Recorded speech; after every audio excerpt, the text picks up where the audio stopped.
capítulo 2 de los versículos 1 hasta el versículo 7. Dice así la santa y poderosa palabra de Dios.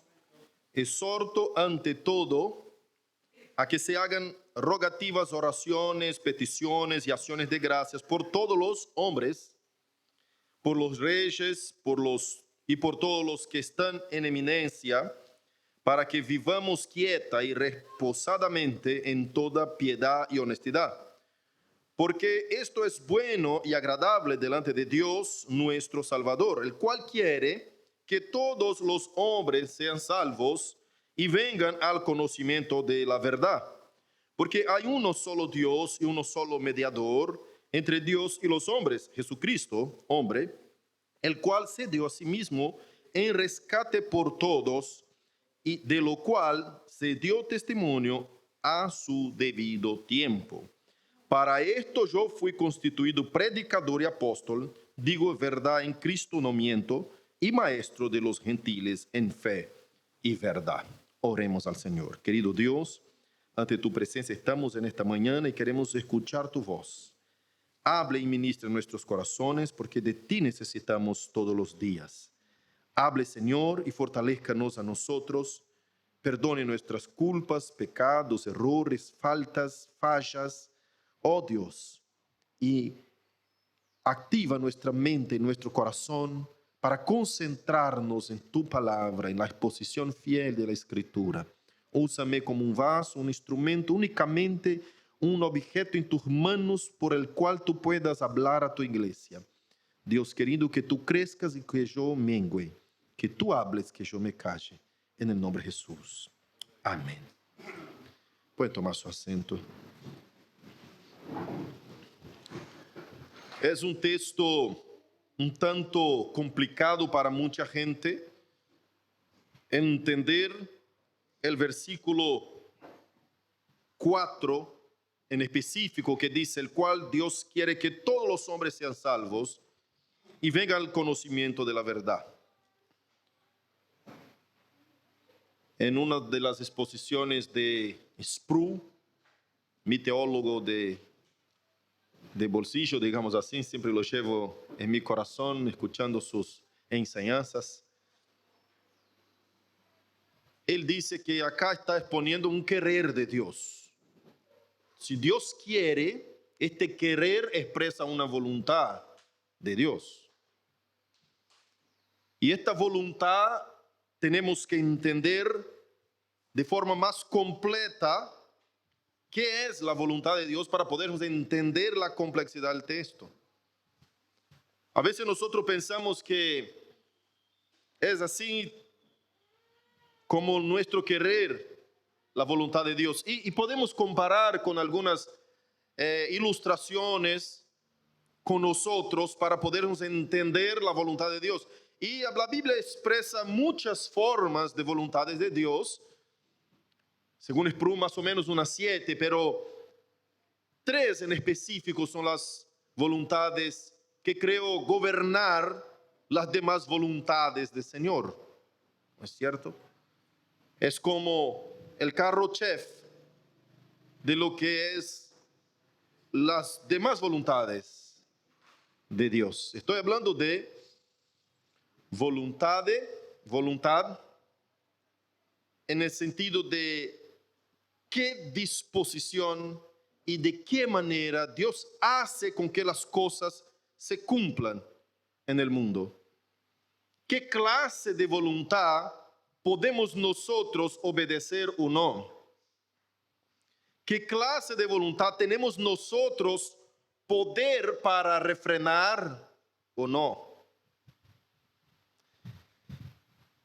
Y las 3 voluntades más específicas que digo yo en la Escritura, que nos demuestra Dios en su completitud, porque todas las otras vienen por debajo de estas 3, es que la primera voluntad de Dios es decretiva. Cuando Dios dice en Génesis 1:1 que hágase la luz y la luz se hizo, no había ninguna fuerza contraria que pudiera oponerse a esta voluntad decretiva del Señor.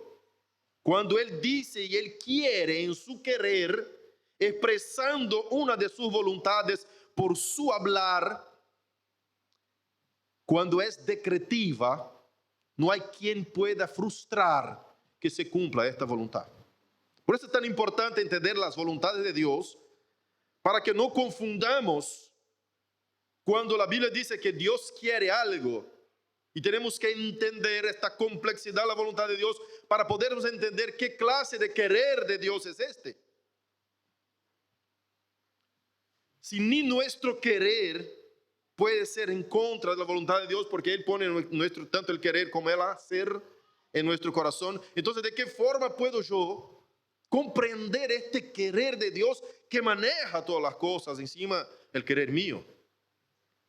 Si usted no comprende estas tres categorías de voluntades de Dios, te va a volver re difícil comprender la Escritura.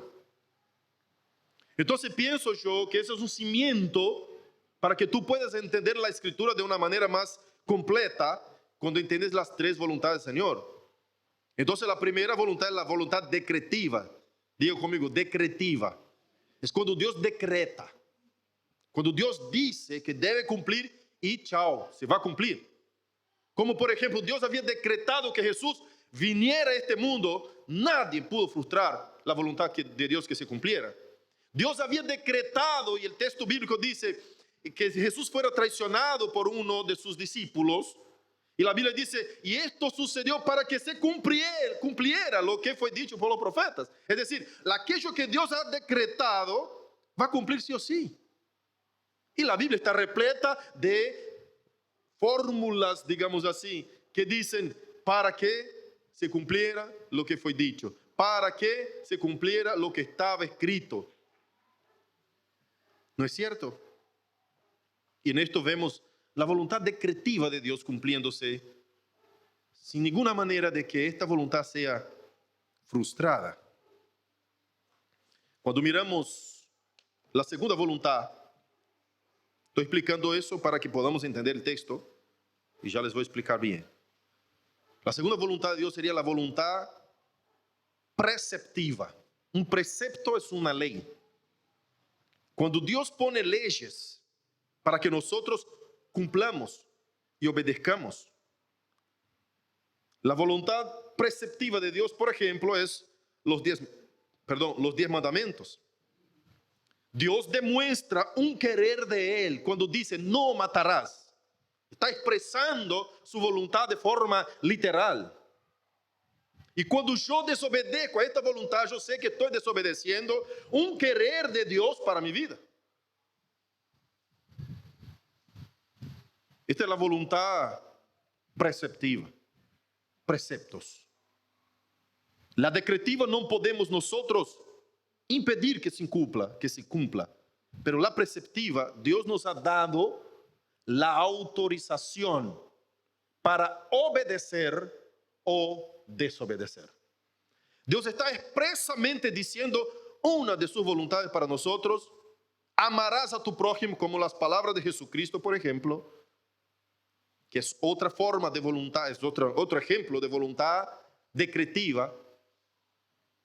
Dé la otra mejilla, camine la segunda milla, entregue la capa juntamente con la túnica. Son voluntades expresas por Dios que quiere que nosotros cumplamos. Ahora les pregunto, ¿todos cumplimos estas voluntades expresas por Dios de su propia boca? Es una clase, una categoría de voluntad de Dios que nosotros tenemos, digamos, el poder o la autorización de rechazar que esta voluntad se cumpla en nuestra vida.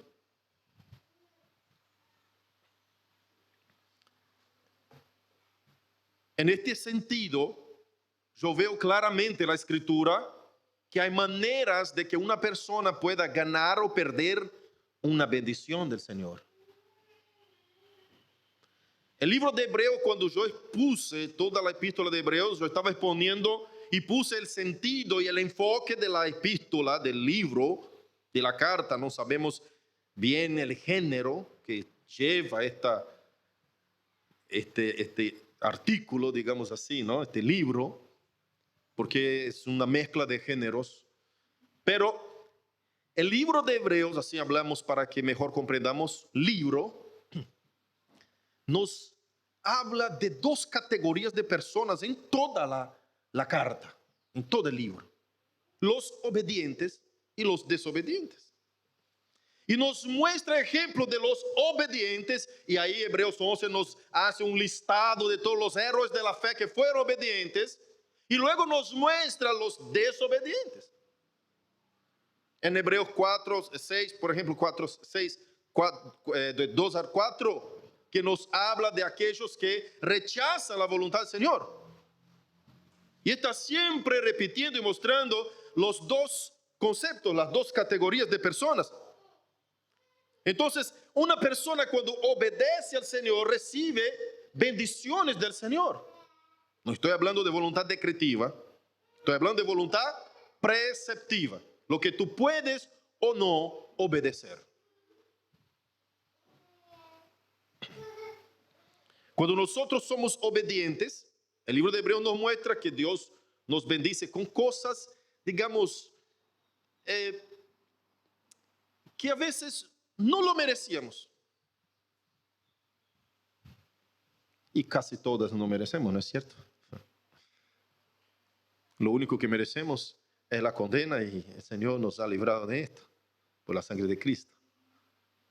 Entonces, todas las bendiciones que vienen del Señor no las merecemos, pero Él puede también castigarnos, azotar. Y ahí el capítulo 12 de Hebreos nos viene mostrando que el padre disciplina al hijo que ama y azota a todo aquel que tiene por hijo.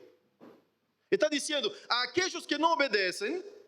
Ya hicimos todo un recorrido de la epístola, estamos casi llegando al final de Hebreos. Y ahí llega el capítulo 12 y dice, el hijo que no obedece va a ser disciplinado. Y hay de aquel que no obedece. Ni puede ser llamado hijo, sino que bastardo, el que no acepta la disciplina del padre. Entonces Dios está puesto en el libro de Hebreos como aquel padre que pone sus leyes a sus hijos, y hay dos categorías de hijos dentro de su casa. Aquellos que obedecen y aquellos que no obedecen. Aquellos que son hijos van a ser castigados, azotados, y Dios los va a enseñar. Pero otros que no, ni hijos son bastardos. Es decir, no son hijos de este padre. No se sabe el padre que tienen. Estos son los desobedientes. Cuando hablamos de voluntad preceptiva, estamos hablando de voluntad que uno puede desobedecer. Que uno puede desobedecer.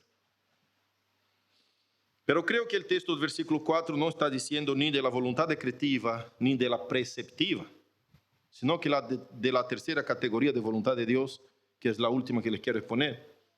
La voluntad dispositiva. Esta voluntad habla de los deseos del corazón del Señor, se relaciona con sus emociones y sus placeres, cómo Dios se complace. Aquellas cosas que uno quiere hacer únicamente porque le gusta hacer. Un ejemplo de esta voluntad dispositiva es ese texto cuando dice, porque Dios quiere que todos los hombres sean salvos. Es un querer de su deseo, de su placer.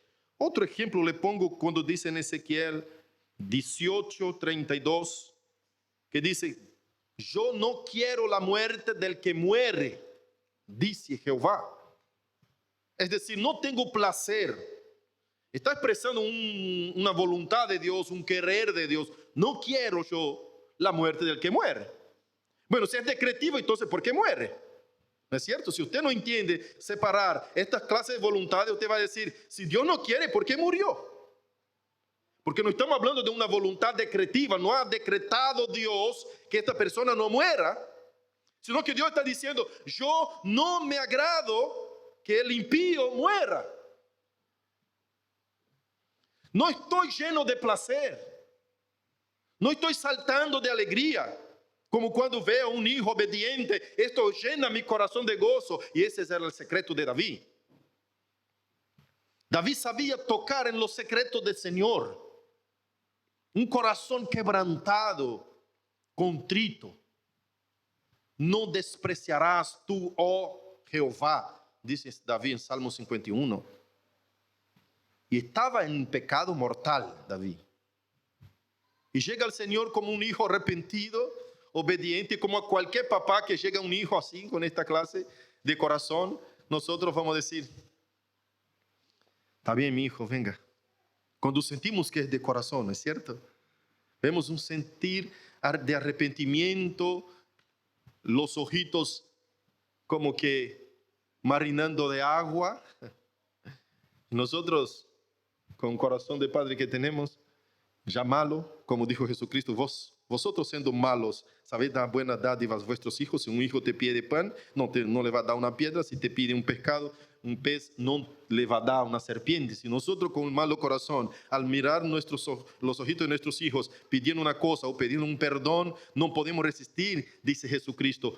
Mientras más vuestro Padre que está en el cielo, que es bueno, ustedes son malos y saben dar buenas dádivas a sus hijos. Imagine aquel que es bueno.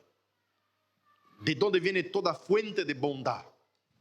Imagina el Padre Celestial. David sabía este secreto. Qué cosa maravillosa, ¿no? Y ya en el inicio del año te estoy dando esa llave de bendición para tu vida. El secreto de Jehová. Que David, por más que caía en pecado, por más que hacía maldades, se acercaba de rodillas a los pies del Señor, pero de sincero corazón. No vaya a hacer trampa con Dios. Bueno, yo voy a hacer todo lo que quiero de malo y después, bueno, voy a hacer el secreto del Señor. Apenas le pido perdón y listo. Ah, no es así. No es así. Es cuando de hecho estamos arrepentidos. Como un hijo le pide perdón al padre, el padre siente que, bueno, eso es de la boca para afuera, esto no. Está diciendo para ponerse bien, para ponerse mejor, ¿no es cierto? Sabemos leer el espíritu de los hijos, ¿no es cierto? Así somos los papás. Y usted piensa que el papá que está en el cielo mucho más nos sabe leer y sentir nuestro corazón, Él mismo que nos hizo.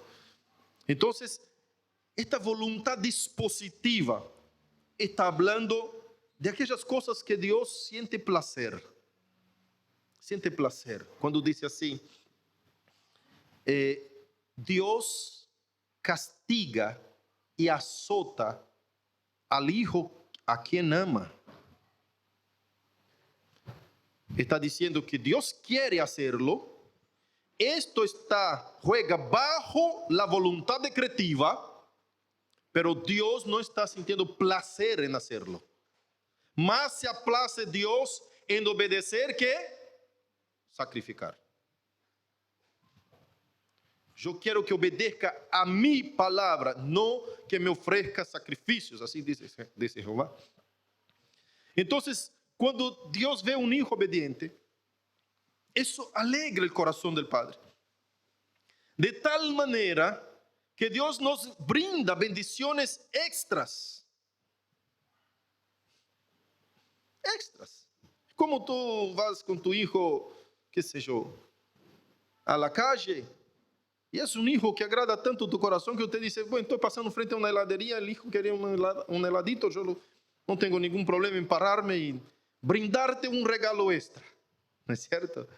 Ahí te brindo un heladito, hijo. De tanto gozo que me das en mi corazón, ¿no? Y lo que muchas veces hacemos es que somos hijos, que no somos aquellos hijos desobedientes. Escuche bien esto, identifícate en dónde estás. Pero somos aquellos hijos que no damos placer al Padre. Escuche eso y entienda. Una vez pedí a una de mis hijas para hacerme algo, una tarea básica. Y bueno, y la hija salió así, pisando duro, ¿viste? Mira. Pero fue y lo hizo. Me obedeció, ¿sí o no? Por obediencia me lo hizo. Pongamos que sea agarrar, tráeme un vaso de agua. Y bueno, ya agarro esta agua, la tomo y me da así nomás, medio pisando duro, medio... Pero el placer de tomar esta agua ya no es lo mismo. Ya mi corazón se cerró. Ya tomo el vaso de agua ya como una bronca, como insatisfecho con la reacción del hijo. Fui obediente por reconocer la autoridad del padre, pero no causó placer en mi corazón. ¿Cierto? Imagine cómo sería si el hijo va con mucha ganas. Sí, papi, ¿cómo que no? Y para todo lo que está haciendo. Y el papá nota, mire, estaba ocupado haciendo eso, haciendo aquello, pero cortó lo que estaba haciendo y fue a hacerme con buena gana, con buena voluntad. El corazón del viejo abre, ¿no es cierto? Se abre el corazón del papá. Sea un papá, sea la mamá, es lo mismo. Que ejercemos autoridad sobre nuestros hijos. Tu corazón se parte, se abre y dice, mira, dejó esto. Parece que los chicos piensan que no notamos que están ocupados haciendo una cosa u otra. Sí que vemos, y vemos más todavía cuando se disponen y hacen de buen corazón. Ve que el corazón se abre y lo toman de otra manera y siente placer en este hijo. Esta clase de voluntad de Dios, que es la dispositiva. Entonces son tres clases de voluntades. La decretiva, el que nadie puede impedir. Cuando Dios decreta, ya está. La preceptiva son las leyes, las voluntades expresas por Dios. Ame tu prójimo, no matarás, no adulterarás, en la cual podemos nosotros desobedecer. Y con desobedeciendo esta voluntad de Dios, no engendramos placer en el corazón de Dios. A lo mejor no nos identificamos ni como hijos, somos bastardos, como dice Hebreos. Ahora, la otra voluntad es la dispositiva, que podemos obedecer pisando duro, ¿cierto? Y ahí sí no engendramos placer en el corazón de Dios. Y ahí son donde yo digo que hay las bendiciones que ganamos o que perdemos en nuestro diario vivir dentro de la casa del hogar del Padre. Y yo veo varias referencias bíblicas que me hacen recordar estas voluntades dispositivas del Señor. Cuando el Señor dijo a Moisés, vete Moisés y hable a Faraón. Dios había decretado liberar a su pueblo, eso sí o sí iba a pasar. Pero la voluntad dispositiva fue que yo quiero, Moisés, que usted vaya y tú hables. Y Moisés no quería hablar. Y el Señor le dijo, hable vos. No, Señor, yo soy duro de boca, de lengua, no puedo hablar, no sé qué tipo, si era tartamudo. Hay muchos estudiosos que buscan qué era que tenía Moisés. No sabemos qué era. Puede ser cualquiera de estas tesis que ponen por ahí, pero la verdad que no quiso ir. No fue. Sea la dificultad que tenía, y el Señor llega a decir, ¿quién hizo la boca del hombre? O el mudo, o el ciego, o el que ve, no fui yo el Señor. Vete pues ahora, Moisés. Es como si yo estaba diciendo, ¿cuál es el problema que tenemos? ¿Sos tartamudo? Yo fui que hice la boca, no puedo sanarte. Te estoy diciendo que vaya. Como si estuviera diciendo, no hay problema para mí, Moisés. ¿Qué es difícil para mí? Decía.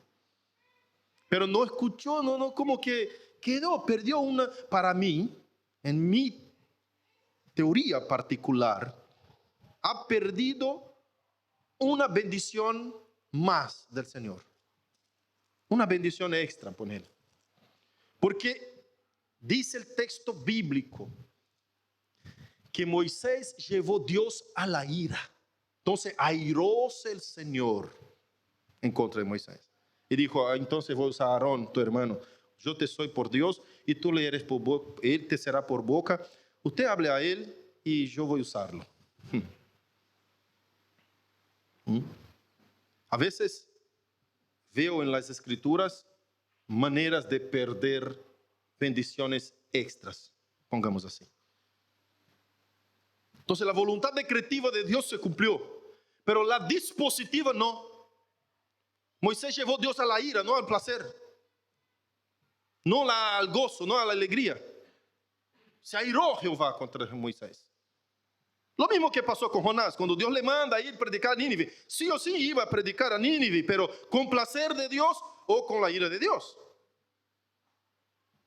Y así Jonás fue, obedeció, pero pisando duro, viste, así, con cara fea. No quiero, en serio, no quiero. Yo voy porque tú mandas, pero yo no quiero. Como algunos hijos nuestros, ¿no? Caprichosos, ¿no? No estoy hablando de mis hijos, no tengo ninguna hija así, gracias Señor, amén. Amén. Ni ustedes, aleluya. Pero a veces pasa, ¿no es cierto? No que son así, pero a veces un estado de qué sé yo, de enojo, de tristeza, pasa, ¿no es cierto? Y va con cara fea, pisando duro, no quiero, y bueno, ya este placer del corazón que uno quiere sentir, no lo siente. Entonces ahí perdimos algunas cosas, perdimos algunas bendiciones. Y aparte de eso, nosotros agregamos un determinado enojo en contra del Señor. ¿No? Algunos se enojan en contra de Dios, como si Dios está pidiendo de más. O como si Dios está enojado conmigo. Como si Dios está siendo injusto. Ah, ¿por qué no pide a otro? Ya tengo yo laburo demasiado. ¿No es así? Olvídate, te está pidiendo el Señor a ti. ¿No? A veces ya escuché eso de mis hijas, ¿eh? Les confieso. ¿Por qué no pedí a esta que está ahí? Papá, si no estoy pidiendo a vos, hija. No es así, a veces decimos lo mismo con el Señor, ¿no? Ah, Señor, ¿por qué no decía este? Mira, yo tengo tantas cosas que estoy haciendo, ¿cuántas veces me pediste para hacerlo y yo lo estoy haciendo? Pero bueno, el otro está ahí desocupado. Dios no busca desocupados. Ninguno de sus discípulos estaban desocupados, todos estaban trabajando, todos. Dios no quiere desocupados. ¿Viste? Esta gente que está siempre con la misma excusa, no tengo empleo, no tengo trabajo, estoy sin hacer nada porque no tengo laburo. Andate a aprender algo, fíjate en Facebook, en YouTube, todas las clases gratis que tenés para aprender cualquier cosa. Esa es una excusa que no tiene cimiento, fundamento. Decirle, bueno, yo no tengo cómo trabajar, soy un pobrecito y estoy acá. No, no, no. El Señor ha puesto el sol para justos y injustos, impíos, ha derramado su lluvia para impíos y buenos. Dios ha bendecido a todos en una forma general para que pueda cumplir su voluntad. No, ninguno de nosotros tenemos excusa de decirle, bueno, no tengo esto, no tengo aquella u otra habilidad. No, no. Cada uno de nosotros tenemos habilidades diferentes, pero Dios nos ha dado las mismas oportunidades. Algunos de una manera, otros de otra manera, y Dios no te va a cobrar más de lo que Él te ha capacitado. Acuérdate de la parábola de los talentos. Dio a uno 5, a otro 3, a otro 1. Cada uno tiene su porción de bendición, de talentos. Talentos en ese sentido de plata, que era una moneda. Talento es una moneda. Pero Cristo estaba reflejando, estaba haciendo una comparación de la moneda, talentos, que uno tenía que poner en los banqueros y ahí levantar su interés para devolver con interés, ¿cierto? Pero está poniendo como un ejemplo y demostrándonos los dones, las dádivas, las bendiciones, lo que Él ha dado a cada uno. Así que si Dios te dio 1, no te va a cobrar 5. Te va a cobrar por el 1 que te dio. Entonces, por más que usted diga, no, tenemos capacidades diferentes, claro, son distintas. Pero Dios va a exigir de cada uno lo que Él dio. Amén. Lo que Él dio. Por ahí cerramos la comprensión de esas 3 voluntades del Señor. Ahora escuche lo que Pablo enseña a Timoteo y ya terminamos con eso. Le voy a dar apenas rápido acá, porque el texto y el contexto se resume en esto, en entender primeramente las 3 voluntades del Señor. Y ahora en los textos de capítulo 2 hasta el 4, Pablo va a estar enseñando a Timoteo cómo es la vida de la iglesia, cómo es una vida de oración de la iglesia, cómo es que la iglesia debe seguir en su culto de adoración público. Esas son las cosas que va a estar enseñando. Y empieza diciendo, exhorto ante todo a que se hagan rogativas, oraciones, peticiones y acciones de gracia por todos los hombres. Acá la palabra todos está en el contexto de mostrar cualquier categoría de hombres. todas las categorías. Acá no está hablando de todos los hombres en el sentido de que cada persona individualmente, no, está hablando de las categorías de personas. Y acá el versículo 2 él empieza a enumerar qué clase de categorías. Ahí dice, por los reyes, pone algunas, un ejemplo, por los reyes y por todos los que están en eminencia, para que vivamos quieta y reposadamente en toda piedad y honestidad. ¿Por qué Pablo está pidiendo para que oremos por los reyes, por los que están trabajando con los gobiernos, los que están en eminencia, los empleados públicos? Si ellos son los que nos persiguen. Entonces Pablo está diciendo, no ha Cristo muerto por una sola categoría de personas. Ha muerto por todas las categorías. Eso es lo que está siendo puntuado acá. Porque estos reyes, estos gobernantes, era como que la iglesia sentía que debía orar en contra, para que Dios los matara. Porque son los que nos persiguen. Y Pablo acá está enseñando a la iglesia cómo debe ser la vida cristiana. Y dice, no. Todas las categorías de personas, incluso, ahí pone acá, estos peores. ¿Me explico? Y ahí sigue. Mira el raciocinio de Pablo. Y ahí sigue. Porque esto es bueno y agradable delante de Dios nuestro Salvador, el cual quiere que todos los hombres, todas las categorías de hombres sean salvos. No es únicamente los buenos, los hermanitos que están en la iglesia, no es únicamente la categoría de los ricos o de los pobres, porque era un pensamiento de la iglesia primitiva en muchos casos, que apenas los pobres, la categoría de los pobres, deberían ser salvados. En muchos hermanos pasaba eso. Usted va a ver en la Biblia, en la escritura, las epístolas, muchas veces los apóstoles enseñando acerca de la riqueza, muchas veces los apóstoles enseñando acerca de cómo lidiar con la plata, muchas veces los apóstoles enseñando cómo lidiar con la pobreza.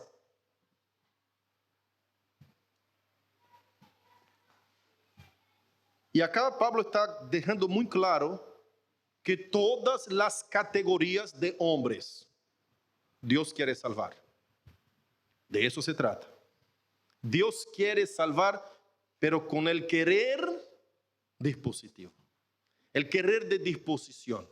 Yo quiero todas las categorías, no es apenas uno. Y Apocalipsis nos dice, y vi una gran multitud de toda raza, lengua, pueblos y naciones delante del Cordero. Entonces Dios quiere salvar toda la categoría. Antiguamente los judíos pensaban que era únicamente ellos los salvados.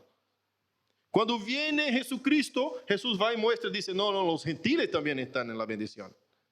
Los gentiles también quiero que salven.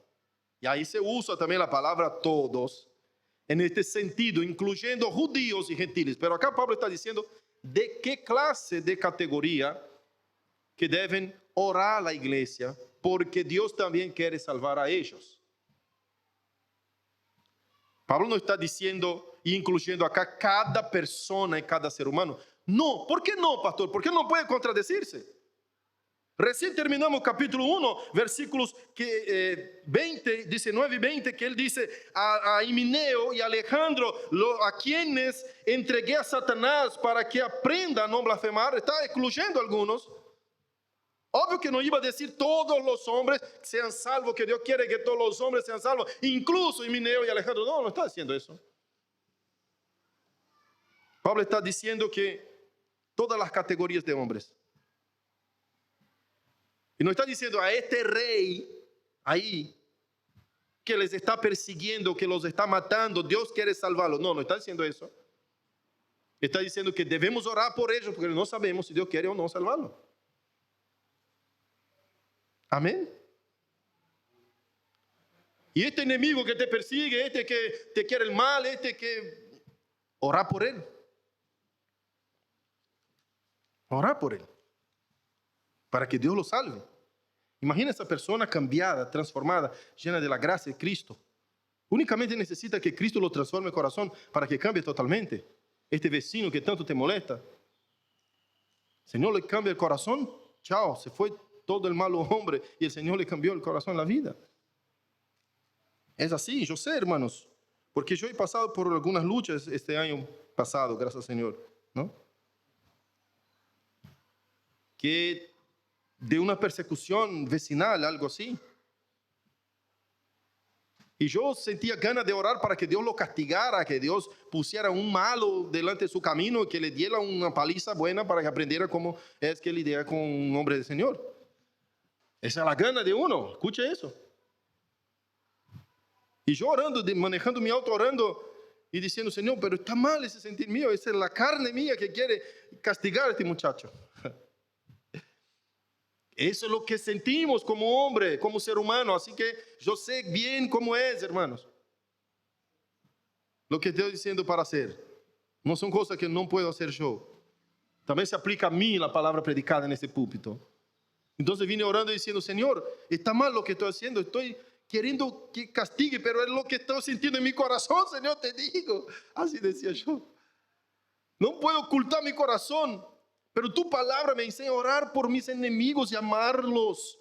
Dios, por favor, cambie mi corazón respecto a este chico. Transforme su vida. Y empecé a orar para que Dios le salvara. Y empecé a ver a ese chico creyente. Digo, imagine un cambio transformador en la vida de ese chico. Imagine un cambio transformador. Una nueva persona, una nueva criatura. Y ahí tu corazón cambia cuando empiezas a orar por cómo la Biblia te enseña a orar. Y mi corazón de inmediato cambió. Empecé a imaginar la charla que tuve con su abuelo, que me contaba, no, este chico nació, creció en la calle. Le abandonó el padre, le abandonó la madre, aprendió todo lo que sabe en la calle. Entonces es bastante orgulloso en respecto a lo que se le enseñaron, que tiene que imponerse, que tiene que ser así y asado. Y ahí uno empieza a mirar la vida del otro de otra manera y dice, claro, necesita de ayuda. Claro, necesita de Cristo. Si yo que soy la luz de Cristo en el mundo no le puedo mostrar la luz, ¿quién le va a mostrar? Y ahí apenas empecé a orar, como Dios me enseñó a orar en su palabra, mi corazón cambió. Yo digo, por favor, Señor, alcance a ese joven. El otro día agarré una canasta alimentaria y fui a la casa y se lo llevé. Cambia el Señor cuando lo obedecemos. Cambia, es una bendición extra. Que si yo estuviera dando seguimiento a mi enojo, a mi corazón, hubiese escuchado únicamente mi voz y rechazado lo que el Espíritu Santo me dijo a mi oído, entonces iba a seguir siendo terco con la obediencia al Señor y no había descargado mi corazón y tenido este sentir de misericordia por esta persona. Entonces, es todas las categorías de hombres que Dios quiere que se salven. Todas. Y ahí llega y dice, porque hay un solo Dios y un solo mediador entre Dios y los hombres, Jesucristo hombre. Para, Timoteo, escucha, aprenda. No hay un Dios de los pobres y un Dios de los ricos. No hay un Dios de los buenos y un Dios de los malos. Hay un solo Dios. Cristo Jesús, hombre, ha muerto por ellos también, en el sentido de que si Él quiere salvarles, usted tiene el deber y tarea de orar y predicarles la palabra. Un solo, el cual se dio a sí mismo en rescate por todos, de lo cual todos las categorías. De lo cual se dio testimonio a su debido tiempo. Para esto fui yo constituido predicador y apóstol, digo la verdad en Cristo, no miento, y manifiesto de los gentiles y maestro de los gentiles en fe y verdad. Entonces Pablo acá está enseñando a Timoteo por quiénes debemos orar, cómo la iglesia debe proceder, qué clase y categoría de hombres Dios quiere salvar. Ustedes quizás no pueden entender esto bien, porque en tu mente, en este siglo que nosotros estamos, usted no divide las personas por categorías quizás. Pero en esta configuración acá, la gente era muy separada por categorías, muy separadita, muy marcadas en categorías. No, no, estos son los ricos, estos son miserables, estos son los malos, son los que maldicen y los que rechazan al Señor. Era una categoría que los que eran de otra categoría los rechazaba, los odiaba y los tenía por enemigos. Los judíos no se daban con los samaritanos, eran categorías diferentes de gente. No, porque hemos peleado, no solo por eso. No, sos samaritano, no, sos otra categoría de gente, no tiene nada que ver con nosotros. Andar por allá, está un samaritano allá caído, no, que muera. Así era. Por eso Jesús viene con la parábola del buen samaritano y le muestra las categorías de las personas. ¿Y quién es tu prójimo? Es aquel que tú piensas que es de categoría diferente. Cuando habla que quiere salvar a todos los hombres, está poniendo todas las categorías de los hombres en un solo pueblo, cuerpo. Que en Cristo y a través de Cristo se vuelve un cuerpo solo. Y usted no sabe quiénes son los que Dios quiere salvar. Entonces es responsabilidad de la iglesia orar y predicar a todos los hombres. A todos los hombres. Este es el sentido del texto en su contexto. En su contexto. Entonces hay gente que saca eso por separado y dice, no, pero Dios quiere que todos los hombres sean salvos. ¿Cómo usted dice que hay elección? ¿No es cierto? Y quiere ir en contra de la doctrina de la elección, que no tiene nada que ver con esto. Que es ya otro tema y puedo predicar otro día, tema de la elección, cuando lleguemos a un versículo que nos pida. Como he enseñado muchas veces en catecúmenos, si usted quiere aprender un poquito más de elección, ingresate a la escuela de catecúmenos y así van a aprender, como se dice, específicamente acerca de esto, que tenemos clases específicas acerca de elección y predestinación. Pero el texto no está hablando de esto. Todos los seres humanos del mundo quieren salvar. Para un cachito, entonces esa voluntad de Dios es decretiva. Dios ha decretado salvar a todos los hombres. Ahí entra una otra teología, la teología del universalismo. Hay gente que me dice, todas las personas al final, haciendo bien o mal, van para el cielo, pastor. Ya me dijeron eso. Y hay una teología que enseña eso. Se llama teología universal. Los que creen que todas las personas serán salvas al final. Y yo conviví muy de cerca con una persona que creía de esa forma. Y yo digo, para un cachito, ¿usted piensa que después que morimos van todos al cielo? Dice, si Dios es amor y bueno, así me dijo. ¿Usted cree que Dios va a mandar a alguien al infierno? Yo digo, no solo creo, sino que lo dice la Biblia. ¿Usted cómo me cimienta esta teología, esta tesis, bíblicamente? Porque sepa usted que la ira de Dios también es un atributo de Dios. Y este atributo camina juntamente con el amor. A la medida que Dios ama a justicia, odia y se aira en contra de la injusticia. Con la misma intensidad que ama al obediente, rechaza y odia al desobediente. Si Dios ama la verdad y es verdad, tiene que odiar y rechazar la mentira. Cuando Jesús dijo, ustedes son hijos del diablo, que es el padre de la mentira.